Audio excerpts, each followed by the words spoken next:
At 4:45 p.m. on December 5, 1945, Flight 19 lead pilot Lieutenant Charles Taylor radioed that both his compasses had failed.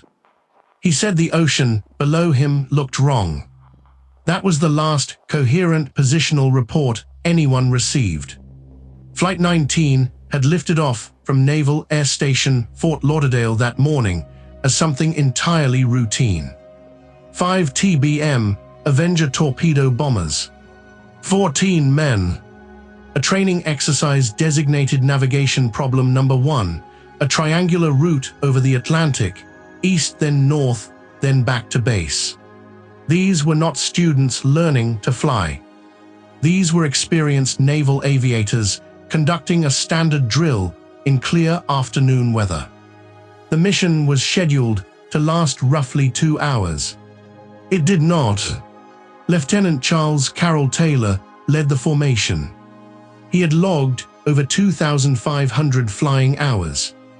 He had survived not one, but 2 emergency ocean ditchings in the Pacific during the war, situations where a lesser pilot might not have come back at all. When Taylor's voice first crackled across the radio that afternoon, the controllers at Fort Lauderdale heard something they did not immediately recognize as crisis. He reported his compasses were behaving erratically. He reported that nothing below him looked as it should. The exchange that followed, reconstructed from radio logs, has a quality of slow dislocation. Taylor believed he was somewhere over the Florida Keys, southwest of the Florida Peninsula, flying northeast to correct his course. The tracking data and subsequent analysis suggest he was almost certainly northeast of the Bahamas, already over open ocean, and flying further out to sea with every passing minute. What the radio logs show is a man working the problem. Taylor consulted with other pilots in the flight. He asked for opinions. He rejected a suggestion to turn west toward the Florida coast, reportedly stating he was not certain which direction west was. The sun was descending. Fuel was not. A controller on the ground, hearing the transmissions degrade, asked Taylor to switch to the emergency frequency. Taylor declined, concerned he would lose contact with his student pilots. He held the formation together. He flew the flight he believed was correct. At around 6:00 p.m., a transmission was recorded in, which Taylor said they would fly north until they hit land or ran out of fuel, then ditch together. After that, the signal fractured into static and partial phrases. Then nothing. The search began before Flight 19 had officially gone silent. A PBM Mariner flying boat, Bureau number 59225, was dispatched from Naval Air Station Banana River at approximately 7:27 p.m. with 13 crew aboard. The Mariner was a large aircraft built for long ocean patrols. It was the right tool for the job. 23 minutes after takeoff, it stopped transmitting. A tanker operating in the area reported a brief explosion in the sky. No wreckage was recovered. No bodies. No debris field on the water consistent with a crash. The Navy launched what it would later describe as one of the largest air and sea search operations in its history. Over the days that followed, more than 300 aircraft and numerous surface vessels swept the waters north and east of Florida. The search covered hundreds of thousands of square miles. They found nothing attributable to Flight 19. No oil slick. No seat cushions. No Me West life vests. The Atlantic offered nothing back. The Naval Board of Investigation convened and worked through the available evidence methodically.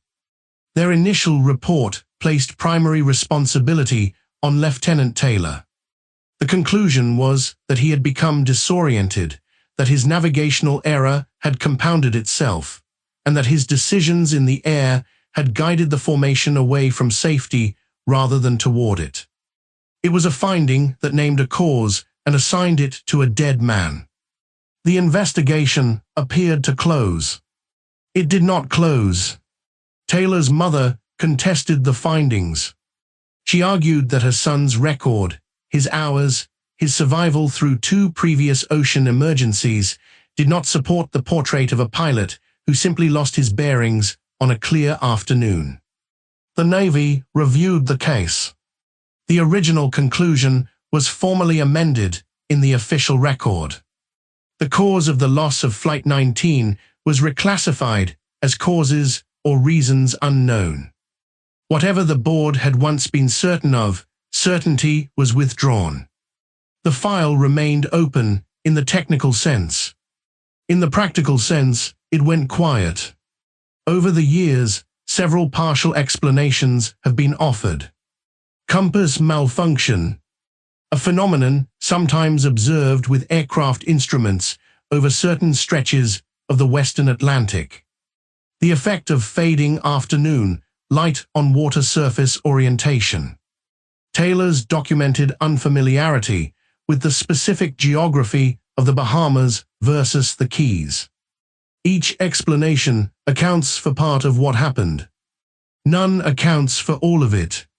The Mariner, in particular, sits outside the tidy narratives. A Mariner could explode in flight. Fuel vapors were a known hazard with that airframe. But 23 minutes after takeoff, over the approximate area where Flight 19 was last tracked, remains a coincidence that the record does not resolve. What the record gives us, finally, is a sequence. 14 men in 5 aircraft, flying a known route in reasonable weather, led by a pilot who had demonstrated competence under conditions far more severe. The flight reached a point at which the pilot could no longer determine where he was. He made decisions from that point. Those decisions were logged. Then the logs end, and the water keeps no record. In the years since, the area has absorbed other disappearances, other amended reports, other investigations that concluded in language softer than certainty. Taylor's amended file sits among them. Causes or reasons unknown. The question the record leaves open is a small one, and it does not go away. At what exact moment did Taylor understand that flying northeast was wrong, and what was it, precisely, that he saw in the water below him that made him say the ocean looked wrong in the first place?